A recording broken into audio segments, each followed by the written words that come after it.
गांव के किनारे खड़ी पुरानी हवेली जैसे किसी काले रहस्य को अपने अंदर समेटे हुए थी। हवेली की टूटी फूटी दीवारें, सूखी लताएं और जंग लगे फाटक वहां की वीरानी की कहानी बयां कर रहे थे। गांव वालों की कहानियों में हवेली का नाम सुनते ही डर की लहर दौड़ जाती थी। चार दोस्तों रवि, सुमन, विशाल और नेहा की जिज्ञासा इस डर से कहीं अधिक थी। क्या सच में वहां भूत है?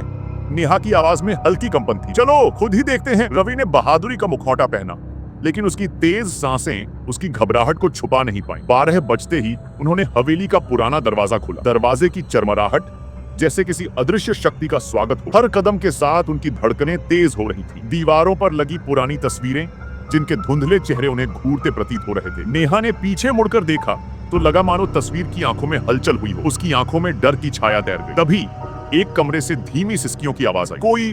कोई है?